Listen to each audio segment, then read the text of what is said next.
Hello साथियों, नमस्कार। एक ऑनलाइन क्लास में आपका हार्दिक स्वागत है। मैं अजय सर आप लोग के भी साथ में टीजीटी पीजीटी आर्ट कला से महत्वपूर्ण वीडियो पे जो प्रश्न लेके आए साथियों, तो इसमें आपको 100 महत्वपूर्ण क्वेश्चन मिलेंगे। कितने मिलेंगे साथियों? तो 100 महत्वपूर्ण क्वेश्चन रहेंगे। क्वेश्चन जो रहेंगे साथियों, तो दो जगह से रहेगा, एक पाल जैन शैली से और दूसरा प्रागैतिहासिक कला से। तो दोनों जगह से मिला के आपका 100 क्वेश्चन होगा। तो ये इसलिए करा जा रहा है कि ताकि आप पीछे का सिलेबस वो भूले जा रहे हैं साथियों। तो आगे तो पढ़े जा रहे हैं लेकिन पीछे का भूले जा रहे हैं। तो इसी के साथ साथ आपका रिवीजन होगा, सुपर फास्ट रिवीजन होगा, बहुत ही कम समय में होगा। और इसी के साथ साथ जो केबीएस की वैकेंसी चल रही है उसके लिए भी ये बहुत महत्वपूर्ण होगा। केबीएस प्लस टीजीटी आर्ट के लिए, ट्रेन ग्रेजुएट टीचर के लिए, ठीक है ना। तो दोनों के लिए महत्वपूर्ण होगा साथियों। तो पिछला डाटा हमें अपना याद रखते हुए आगे बढ़ना है। तो बहुत ही बढ़िया वीडियो होने वाला है काम। तो चलते हैं, वीडियो को स्टार्ट करते हैं। वीडियो अच्छा लगे तो वीडियो को लाइक करेंगे, सब्सक्राइब करेंगे चैनल को। तो पाल शैली चित्रण का मुख्य विषय क्या रहा है? कारक जो पाल शैली है इसके चित्रण का मुख्य विषय क्या रहा है? जैन धर्म, बौद्ध धर्म, हिंदू धर्म, ईसाई धर्म। तो पाल शैली के चित्रण का मुख्य विषय क्या हो जाएगा? तो बहुत फटाफट चलना है इसमें। तो आपका राइट आंसर यहाँ पे जो बनेगा वो बौद्ध धर्म हो जाएगा। क्या हो जाएगा? बौद्ध धर्म। पाल शैली का मुख्य विषय क्या था? तो बौद्ध धर्म से था, जो बंगाल, बिहार, नेपाल से संबंधित था न। पाल शैली के संरक्षक कौन थे? चालुक्य, पाल शासक, शुंग शासक या हिंदू शासक? तो पाल शैली के संरक्षक कौन हो जाएंगे? तो यहाँ पे पाल शासक हो जाए। पूर्वी में पाल शासक के साथ ही, जहाँ से बंगाल से स्टार्ट होता है। जैन शैली को पश्चिमी भारतीय शैली किस विद्वान ने कहा है? जैन शैली को पश्चिमी भारतीय विद्वान किस शैली ने कहा है? जैन शैली को पश्चिमी भारतीय शैली कौन सा विद्वान का? तो बहुत ही पूछा जाता है साथियों प्रश्न। राकेश दास, A B Haber, Anand Kumar स्वामी। तो किसने कहा था साथियों? ये किसने कहा था? आनंद कुमार स्वामी ने। अगला प्रश्न है आपका, जैन चित्रकला के प्रसिद्ध स्रोत बताइए। जो जैन चित्रकला है इसके प्रसिद्ध स्रोत क्या है? पंचदशी है, धम्मपद है, कामसूत्र है या कल्पसूत्र? जैन चित्रकला के, तो जैन चित्रकला के प्रसिद्ध स्रोत इसमें से क्या हो जाएगा साथियों? तो कल्पसूत्र हो जाएगा। कल्पसूत्र संबंधित है, कारक कल्पसूत्र संबंधित हिंदू धर्म से, बौद्ध धर्म से, जैन धर्म से, इनमें से कोई नहीं। तो कल्पसूत्र का जो संबंध हो जाएगा जैन धर्म से संबंधित है कल्पसूत्र। भारत में लघु चित्रों की शुरुआत किसने की? राजपूत, मुगल, पाल या मौर्य? तो लघु चित्रों की शुरुआत पूछ रहा है भारत में, लघु चित्रों की शुरुआत तो किनके द्वारा किया गया था साथ में? जो बंगाल से स्टार्ट होती है, तो ये पाल राजाओं द्वारा स्टार्ट की जाती है न। सर्वप्रथम लघु चित्र किस पर बनाए गए हैं? सर्वप्रथम जो लघु चित्र है किस पर बनाए गए हैं? कागज पर, ताड़पत्र पर, दीवार पर या वस्त्र पर? तो लघु चित्र सबसे पहले किस पर बनाए गए थे? तो ताड़पत्र पर। भारत में सर्वप्रथम सचित्र पुस्तकें किस माध्यम पर बनी है? सचित्र पुस्तकें भारत में किस माध्यम बनी है? कपड़े पर, तालपत्र पर, कागज पर, लकड़ी के पट्टों पर? तो किस पे बनाया गया था साथी में? कागज पर। तो सचित्र पुस्तकें, चित्र सहित जो पुस्तकें बनी थी वो कागज पर बनाई गई थी। पोथी चित्रण का प्रारंभ किस शैली से हुआ है? पोथी चित्रण का जो प्रारंभ हुआ किस शैली से हुआ? पाल शैली से, जैन शैली से, मुगल शैली से, राजपूत शैली से? तो किससे हुआ इसका संबंध साथ में पोथी चित्रण का? तो पोथी चित्रण का जो संबंध हुआ पाल शैली से हुआ था। पाल पोथी चित्रों का मुख्य विषय क्या है? पाल पोथी चित्रों का जो मुख्य विषय क्या है? पाल राजाओं का जीवन चरित्र, नवाबों का दरबार, बुद्ध का जीवन चरित्र, चैतन्य महाप्रभु का जीवन चरित्र। तो पाल पोथी चित्रों का जो मुख्य विषय होगा साथ में क्या हो जाएगा? बुद्ध का जीवन चरित्र हो जाएगा न। पाल चित्रकला किस प्रदेश की है? जो पाल चित्रकला है किस प्रदेश की है पूछा? नेपाल का, उड़ीसा का, बंगाल का, बिहार का? पाल चित्रकला, तो पाल चित्रकला का जो संबंध है कहाँ से? बंगाल। सबसे पहले बंगाल जाता है, उसके बाद बिहार, उसके बाद फिर नेपाल जाता है। तो सबसे पहले बंगाल से।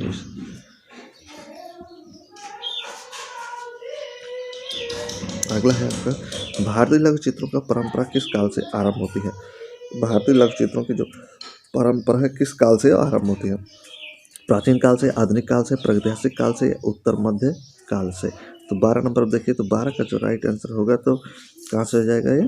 तो उत्तर मध्य काल प्राकृत से ही स्टार्ट होती है। पाल शैली के चित्र होते हैं, तो पाल शैली के चित्र कैसे होते हैं? पोथियों पर, दीवारों पर, कैनवास पर या बोर्ड पर? पाल शैलियों के चित्र किस पे होते हैं साथ में? तो ये अधिकतर जो बने पोथियों पर बने थे। बुद्ध योग मुद्रा में कमल पर आसीन नामक चित्र किस शैली का उत्तम उदाहरण है? बुद्ध जो योग मुद्रा में है और किस पे बैठे हैं? कमल पर। तो कौन सी शैली का उदाहरण? पाल शैली का, मुगल शैली का, राजपूत शैली का? इनमें से कोई नहीं। तो किस शैली का उदाहरण हो जाएगा? तो ये पाल शैली का उदाहरण हो जाएगा। बुद्ध कमल पे योग मुद्रा में बैठे। डॉक्टर आनंद कुमार स्वामी ने कल्पसूत्र की एक प्रत कहाँ से 1924 में प्राप्त की थी? लाहौर संग्रहालय, कलकत्ता संग्रहालय, बर्लिन संग्रहालय, इनमें से कहीं नहीं। ना तो डॉक्टर आनंद कुमार स्वामी, इनका संबंध कहाँ से? श्रीलंका से था। तो कहाँ से खोजे थे? तो बर्लिन संग्रहालय से प्रत खोजे थे कल्पसूत्र की। जैन लघु चित्रों का प्रमुख विषय क्या है? जो जैन लघु चित्र है इसका प्रमुख विषय पूछ रहा है क्या है? साथ पशु पक्षी, शासक, तीर्थाकर, उनकी जीवनी है, इनमें से कोई नहीं। तो क्या हो जाएगा साथियों? तो जैन लघु चित्रों का जो मुख्य विषय होता है तीर्थाकर, उनकी जीवनी होती है। विक्रमशिला महाविद्यालय की स्थापना कहाँ हुई? विक्रमशिला महाविद्यालय की स्थापना किसने की? धर्मपाल, विद्यपाल, सुतपाल, जयपाल। तो विक्रमशिला बिहार कहाँ है? तो बिहार में है, बिहार में नालंदा में। तो यहाँ पे राइट आंसर क्या हो जाएगा? तो धर्मपाल। तो बिहार में पड़ता है, तो धर्मपाल ने इसकी खोज कराई थी या स्थापना कराए थे। किस भारतीय चित्र शैली में मनुष्य के चेहरे का 3/4 भाग चित्रित किया गया? तक्षशिला आपका पाकिस्तान पड़ता है ना। नालंदा और विक्रमशिला दोनों बिहार में। 3/4 भाग, चौथाई मनुष्य के चेहरे का 3/4 भाग कहाँ चित्र किया गया? भोपाल में, बीकानेर में, गुलेर में या जैन में। तो कहाँ चित्र किया गया? तो जैन शैली में। 3/4 जो चेहरा मिलता है मनुष्य का, जैन शैली मिलता है। जैन चित्र कागज पर कब बनाया गया है? 12वीं शताब्दी, 13वीं शताब्दी, 14वीं शताब्दी, 15वीं शताब्दी। जैन चित्र जो थे कागज पर कब बनाए गए? कब बनाए गए थे साथियों में? तो 12वीं शताब्दी में बनाए गए थे। अभ्रंश चित्रों का क्या विषय है? जो अभ्रंश चित्र है इनका क्या विषय है? जैन, ब्राह्मण, श्रृंगार या बौद्ध। तो क्या हो जाएगा साथियों इनका विषय? तो अभ्रंश चित्रों का जो विषय था क्या था? तो जैन हो जाएगा। क्या हो जाएगा? जैन। अभ्रंश शैली जैन। खिलौनों की तरह पशु पक्षियों का अलंकरण किस शैली में हुआ है?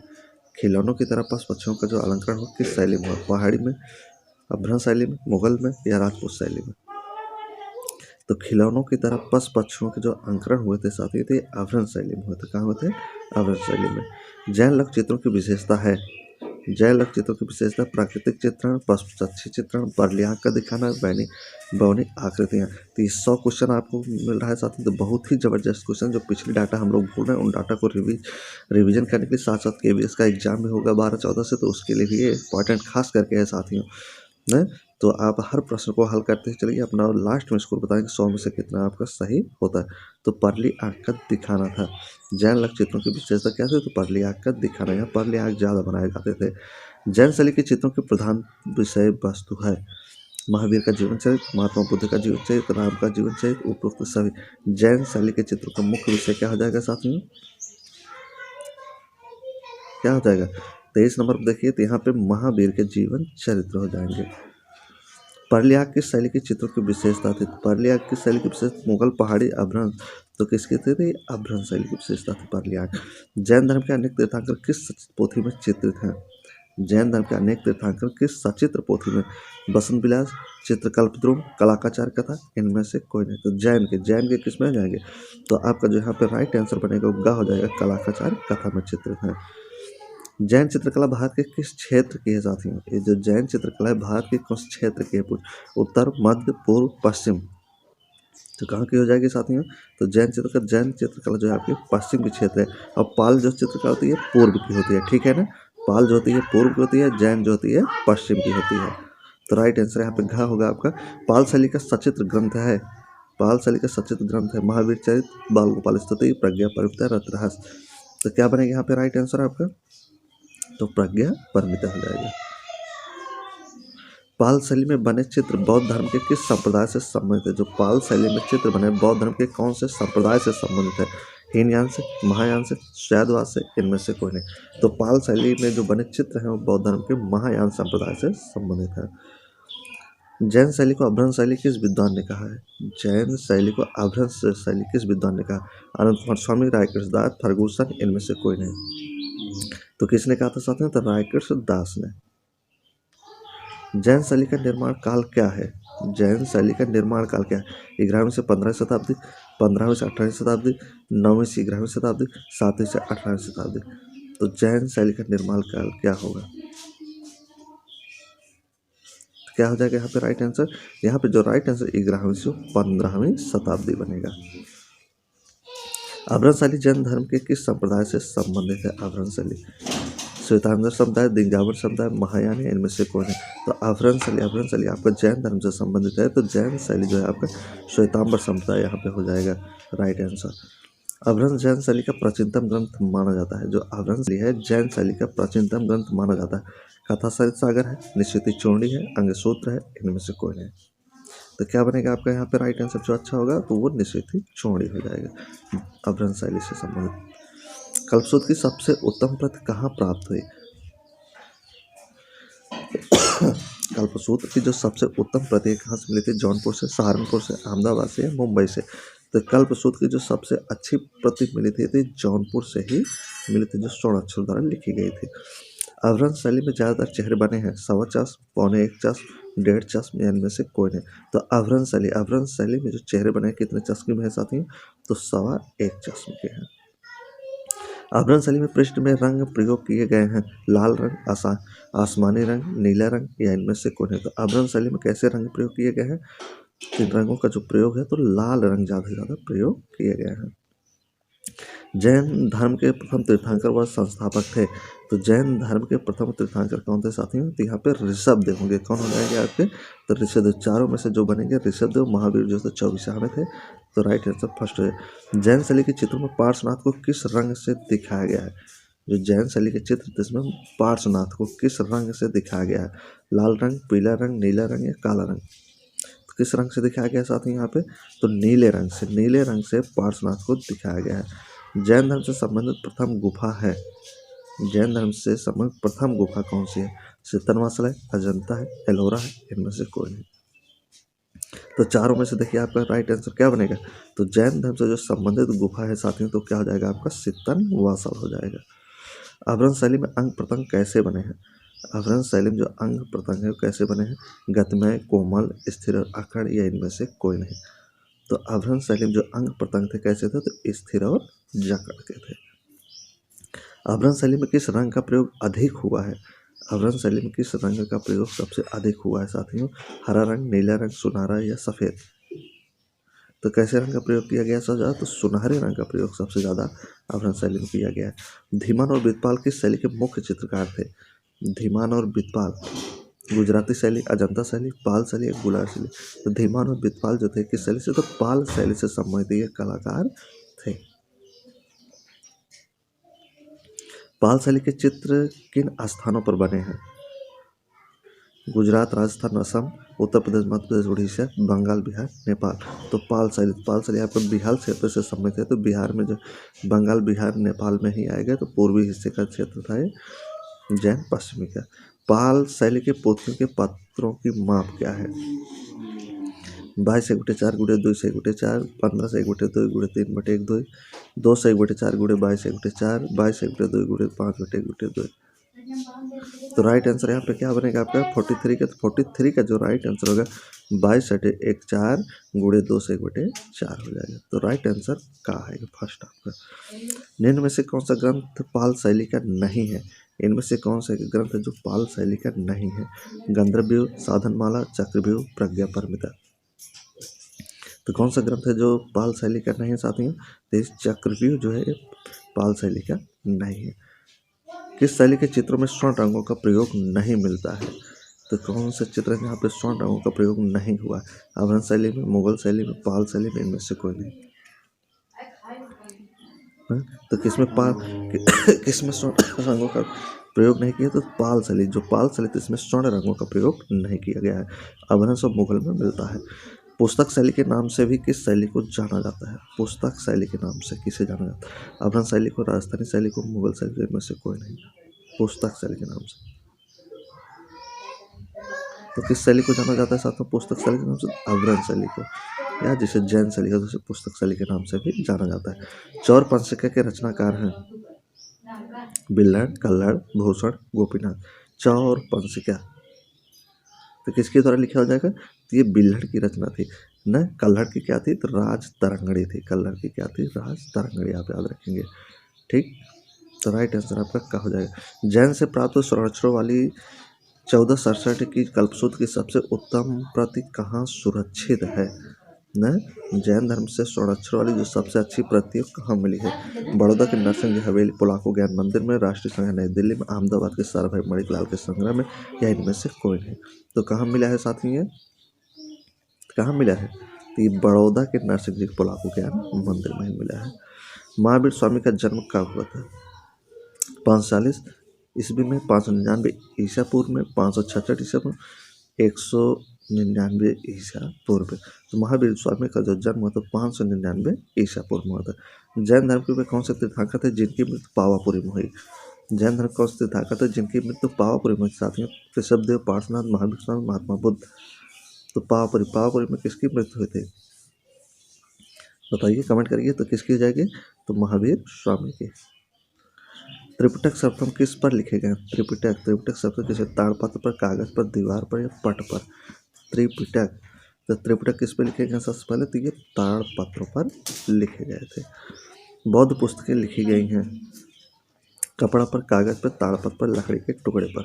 बौद्ध पुस्तकें किस पे लिखी गई थी? किस पे लिखे गए थे? तो ये ताड़पत्र पर भी लिखे गए थे बौद्ध पुस्तकें भी। पाल चित्रकला की शैली आधारित है। पाल चित्रकला की शैली आधारित रामायण, महाभारत, बुद्ध और जैन पर। तो किस पे आधारित है साथियों? किस पे आधारित है? तो बुद्ध पर। पाल पोथी कहाँ लिखी गई है? पाल पोथी कहाँ लिखी गई? अवध में, त्रिहुत में, बंगाल, बिहार, उज्जैन में। तो पाल पोथी कहाँ लिखी गई? तो बंगाल, बिहार, नेपाल क्षेत्र में। पाल पोथियाँ किस पर लिखी गई हैं? ये ताड़पत्र पर। पाल पोथियाँ किस धर्म से संबंधित हैं? किस धर्म से हो जाएगा? महायान बौद्ध धर्म से। 1100 से लेकर 1500 ईस्वी के मध्य रचित पोथियों की चित्रशैली उपयुक्त नाम क्या है? जैन, गुजराती, अवरण शैली, पश्चिमी भारतीय शैली। तो किससे संबंधित साथियों? तो ये अवरण शैली से संबंधित है। किससे संबंधित? अवरण शैली से। कल्पसूत्र की प्रति समय 1465 के लिपकार कौन थे? कर्ण सिंह, देवीदास गौड़, नागरीदास, निहाल चंद। तो कौन हो जाएंगे साथियों यहाँ पे? तो देवीदास गौड़ थे। कल्पसूत्र की जो प्रति थी इसके लिपकार देवीदास गौड़ हैं। दुर्गा सप्तशती के चित्र किस शैली के? ग्राम्य शैली के, आभरण शैली के, गुजराती शैली के या पाल शैली? दुर्गा सप्तशती के चित्र। दुर्गा सप्तशती के जो चित्र हैं कहाँ से संबंधित है साथियों? ये आपके आभरण शैली से ही संबंध है। गीत गोविंद के चित्र किस शैली के हैं? गीत गोविंद के चित्र किस शैली के? अभरण शैली, गुजरात शैली, जैन शैली, अब पश्चिमी भारतीय शैली। गीत गोविंद के चित्र, गीत गोविंद का जो चित्र है अभरण शैली से संबंधित है। लेपाक्षी मंदिर तथा उसके भित्ति चित्र बनवाए गए। लेपाक्षी मंदिर के भित्ति चित्र किससे बनवाए गए? हरिहर से, बुक्का से, अच्युत देव से या इरुप्पा गप्पा से? ना तो क्या हो जाएगा यहाँ पे? तो अच्युत देव राय हो जाएगा। क्या हो जाएगा साथियों? तो अच्युत देव राय हो जाएगा। अगला है आपका देवासानुपाणो कल्पसूत्र हस्तलिखित का चित्रण इनमें से किस कला स्वरूप से प्रभावित है? फारसी कला से, भारतीय कला से, अफ्रीकी कला से, यूरोपीय कला से? तो किससे संबंधित है साथियों? तो फारसी कला से संबंधित है देवासानुपाणो। थनका का क्या अर्थ है? भित्तिचित्र, मोहरे, सिक्के, मंदिर की पताकाएं। तो थनका क्या होती है साथियों? तो थनका जो होती है आपकी ये मंदिर की पताकाएं होती हैं। ना उम्मीद है कि वीडियो आप लोगों को अच्छा लग रहा होगा साथियों। पंचरक्षा सूत्र के हस्तलिखित का चित्रण किस परंपरा से संबंधित है? मुगल लक्षित काय से, पाल लक्षित काय से, दक्षिण लक्षित काय, जंग से? आपकी तैयारी किस प्रकार से ये भी आप लोग कमेंट बॉक्स में बताएंगे। तो 64 का यहाँ पे जो राइट है पाल लक्षित काय से। पंचरक्षा सूत्र जो है पाल लक्षित काय से संबंधित है। जैन लक्ष्य चित्रों की विशेषता जैसे गालों पर आंखों का उभरा होना और कोढ़िता इत्यादि निम्नलिखित में से कहाँ भित्ति चित्रित अपनाई गई है? न तो कहाँ अपनाई गई है साथियों? तो ये एलोरा के भित्ति चित्रों में डाटा देखने को मिलता है।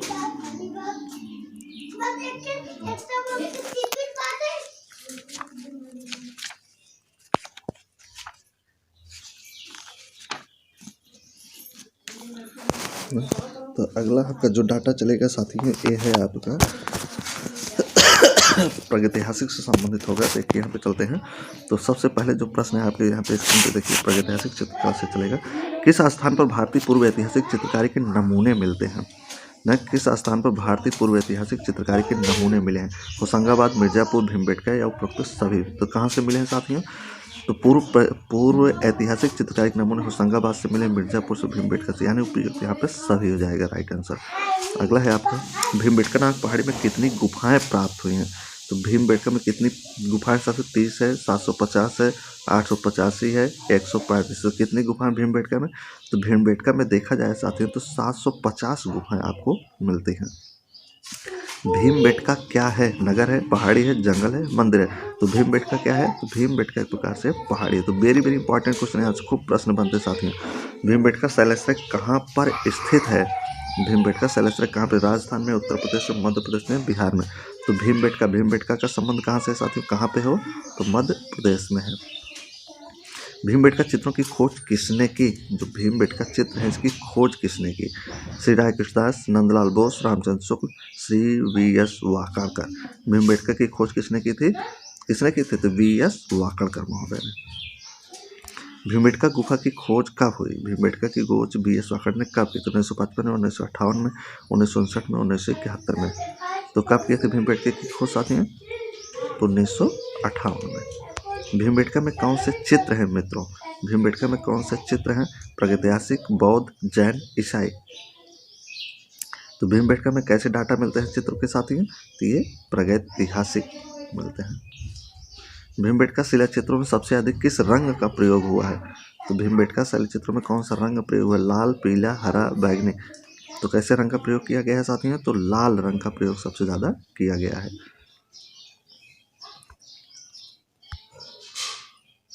अगला है, भीमबेटका के चित्र अधिकतर कहाँ बने हुए मिलते हैं? भीमबेटका के जो चित्र अधिकतर कहाँ बने हुए मिलते हैं? फर्श पर, दीवार पर, छत पर, मुड़ियों पर, गुफाओं के द्वार। तो कहाँ बने हुए मिलते हैं? तो दीवारों पर, दीवार और छत पर। ठीक है ना। भीमबेटका किस शहर के पास स्थित है? मिर्जापुर, रायपुर, इंदौर, भोपाल। तो भीमबेटका कौन से शहर के पास है? यही पूछ रहा है आपसे। तो किस शहर के पास है साथियों? तो ये आपके भोपाल आपका कहाँ पड़ता है? एमपी, मध्य प्रदेश में, तो भोपाल में है। भीमबेटका की शिला उत्कीर्ण चित्रकारी किस अवधि की है? भीमबेटका की जो शिला उत्कीर्ण की चित्रकारी है, समय पूछा किस अवधि का है? Neolithic, mesolithic, palaeolithic, chalcolithic. किस समय का है? तो राइट आंसर यहाँ पे क्या बनेगा साथियों? तो मेसोलिथिक एज का था। भीमबेटका लखुनीदरी पंचमढ़ी प्रसिद्ध हैं। भीमबेटका के लखुनीदरी पंचमढ़ी किस लिए प्रसिद्ध है? प्रागैतिहासिक चित्रों के लिए ये प्रसिद्ध है। भीमबेटका के किस शैलाश्रय का नाम ऑडिटोरियम सभागार दिया गया? शैलाश्रय 1, शैलाश्रय 12, शैलाश्रय 3, शैलाश्रय 15 का नाम। तो किसका नाम दिया गया है साथियों यहाँ पे? ऑडिटोरियम सभागार। तो ये शैलाश्रय संख्या 3 को ही दिया गया है।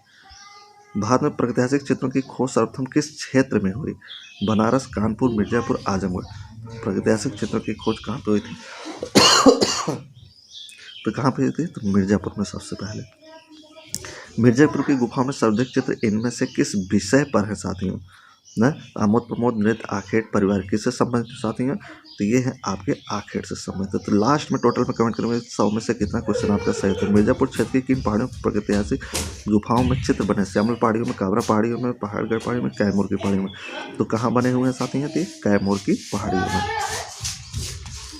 प्रागैतिहासिक चित्रों का क्षेत्र मिर्जापुर किस प्रदेश में है?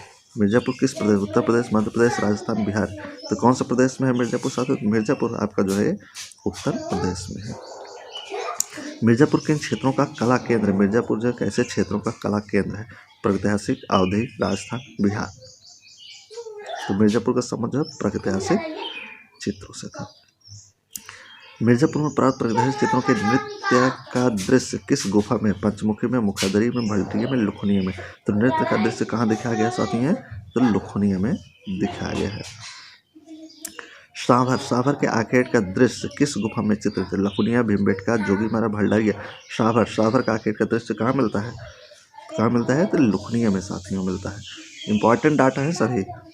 पेड़ पर चढ़ते हुए लंगूर यानी बंदर किस शैलाश्रय में हुआ है? पंचमढ़ी में, सिंहपुर, भीमबेटका में। पेड़ पर चढ़ते हुए लंगूर तो कहाँ दिखाया गया है साथियों? भीमबेटका से मिलता है। पंचमढ़ी क्षेत्र में जिस चित्र कितनी श्रेणियों में विभक्त है? 2, 4, 6, 3। पंचमढ़ी क्षेत्र में चित्र कितनी श्रेणियों में विभक्त है? तो पंचमढ़ी में चित्र कितनी श्रेणियों में विभक्त है? देखिए आप यहाँ पे तो 3 श्रेणियों में विभक्त है। पंचमढ़ी में कुल 5 गुफाएं काटकर बनाई गई हैं जिनके बारे में कहा जाता है पांडवों के वनवास निवास स्थल, आदिमानव के गृह, भारतीय फौज का निवास, आर्यों का निवास स्थल। तो क्या कहा जाएगा साथियों पंचमढ़ी में? पंचमढ़ी तो 5 पांडवों का वनवास निवास स्थल कहा जाता है। भारत में सर्वप्रथम प्रागैतिहासिक काल की चित्रकला की खोज किसने की? भारत में सर्वप्रथम प्रागैतिहासिक चित्रकला की खोज मुगलों ने, अंग्रेजों ने, बंगालियों ने, ये सभी ने। तो किसने किया था? अंग्रेजों ने। होशंगाबाद क्षेत्र के आदमगढ़ पहाड़ी में चित्र हैं। होशंगाबाद के आदमगढ़ पहाड़ी में चित्र हैं प्रागैतिहासिक काल के, प्राचीन काल के, आधुनिक काल के या मध्यकाल के। होशंगाबाद क्षेत्र के आदमगढ़ पहाड़ी में चित्र कैसे मिले हुए हैं? तो कैसे चित्र मिले साथियों बताइए कमेंट करके आप लोग। ये प्रागैतिहासिक मिले हुए हैं। होशंगाबाद चित्रकला के लिए जाना जाता है। होशंगाबाद कैसे चित्रकला के जानते हैं? मालवा चित्रकला के लिए, मुगल चित्रकला के लिए, शैल चित्रकला या दक्कनी चित्रकला के लिए। तो होशंगाबाद कैसी चित्रकला के लिए जाना जाता है? तो शैल चित्रकला के लिए। जिराफ ग्रुप, क्या पूछा है? जिराफ ग्रुप का चित्रण मिलता है आदमगढ़, भलडरिया, भीमबेटका, लुकनिया। जिराफ ग्रुप का चित्रण कहाँ मिलता है? कहाँ से मिलता है साथियों जिराफ ग्रुप का समूह? ये आदमगढ़ से मिलता है। वेरी वेरी मोस्ट डाटा है सभी। पंचमढ़ी की खोज किसने की? G R. Hunter, I D. Banerjee, Cockburn, Cunningham. Pachmarhi की खोज, पंचमढ़ी की खोज किसने की थी साथियों? पंचमढ़ी के जी.आर. हंटर ने। एक विशालकाय बकरी का चित्र किस गुफा से मिलता है? एक विशालकाय बकरी का चित्र भलडरिया से, पंचमढ़ी से, लुकनिया से, बेल्लारी से। तो कहाँ से मिला था एक विशालकाय बकरी का चित्र? तो ये पंचमढ़ी से मिला था। पंचमढ़ी की गुफा भारत के किस राज्य में है? उत्तर प्रदेश, मध्य प्रदेश, आंध्र प्रदेश, बिहार में। पंचमढ़ी आपका कहाँ पड़ेगा? तो मध्य प्रदेश में पड़ता है। निम्न में से कौन सा स्थल भारत का ऐतिहासिक स्थल नहीं है? हड़प्पा है, सिंघनपुर है, लोथल है, मोहनजोदड़ो है। कौन सा एक स्थल है जो ऐतिहासिक है वो भारत का नहीं है पूछ रहा है? तो कौन सा है इसमें साथियों? देखिए जो भारत का नहीं है कौन सा हो जाएगा यहाँ पे? तो सिंघनपुर। किस काल के मानव ने सर्वप्रथम चित्रकला का प्रयोग किया है? किस काल के मानव सर्वप्रथम चित्रकला का प्रयोग किया? उत्तर पाषाण काल, वैदिक काल, मध्य पाषाण काल या आधुनिक काल? तो किस काल के मानव ने सबसे चित्रकला का प्रयोग किया? तो उत्तर पाषाण काल के जो मानव थे इनके द्वारा किया गया था। उत्तर प्रदेश में प्रागैतिहासिक चित्र कहाँ मिलते हैं? सिंगरिया, सारनाथ, मिर्जापुर, अवध। कहाँ मिलेंगे? तो मिर्जापुर में मिलेंगे। नवपाषाण काल में मानव कहाँ रहता है? बस्तियों में, जंगल में, शहरों में या पहाड़ों पर? तो कहाँ रहता है? नवपाषाण की बात कर रहा है तो ये बस्तियों में रहते थे। होशंगाबाद किस नदी के किनारे स्थित है? होशंगाबाद कौन सी नदी के किनारे स्थित है? नदी पूछ रहा है। नर्मदा, कावेरी, यमुना, गंगा। होशंगाबाद कौन सी नदी के किनारे है? होशंगाबाद जो है आपका ये नर्मदा नदी के किनारे है। प्रागैतिहासिक चित्रों में किस रंग का प्रयोग अधिक हुआ है? गेरू लाल, हरा, पीला, बैंगनी। तो प्रागैतिहासिक चित्र में जो रंगों का प्रयोग किया है तो गेरू लाल रंग का। भारतीय प्रागैतिहासिक चित्रकला के लेखक कौन थे? एंडरसन, अमरनाथ दत्त, अजित घोष, जगदीश गुप्त। तो कौन हो जाएंगे साथी यहाँ पे? तो यहाँ पे जगदीश गुप्त हो जाएंगे। प्रागैतिहासिक शिला चित्रों का विषय क्या है? पशु पक्षी, युद्ध, आखेट, उपरोक्त सभी। क्या हो जाएगा? उपरोक्त सभी हो जाएगा। प्रागैतिहासिक चित्रों का धरातल क्या है? कपड़ा है, शिला है, कैनवास है, कागज है। तो क्या था? शिला था। घायल सुअर का प्रसिद्ध गुफा चित्र कहाँ से मिला? घायल सुअर का गुफा चित्र अमरनाथ, बेल्लारी, मानिकपुर, मिर्जापुर। तो कहाँ से मिला है साथियों? घायल सुअर का चित्र जो मिला हुआ है तो ये मिर्जापुर से मिला है। घायल सुअर का चित्र मिर्जापुर। चारकोल क्या है? चारकोल क्या है? लोहा, प्लास्टिक है, कोयला है, कोयलतार की बत्ती। तो चारकोल क्या है? तो चारकोल जो होता है कोयला होता है साथियों। क्या होता है? कोयला होता है। तो ये रहे आज के 100 महत्वपूर्ण क्वेश्चन साथियों जो 2 जगह से, जैन अपभ्रंश से और इसके बाद प्रागैतिहासिक चित्रकला से डाटा था आपका। तो उम्मीद है कि बहुत ही अच्छा लगा होगा। तैयारी आप लोगों की ज़बरदस्त की। 100 क्वेश्चन में से कितना क्वेश्चन आता है तो वो भी आप कमेंट करके बताएंगे। वीडियो कैसा लगा वो आप बताएंगे, ठीक है ना? तो लेता हूँ आपसे विदा। जब तक नेक्स्ट वीडियो लेके आऊँगा तब तक लिए बहुत बहुत धन्यवाद साथियों।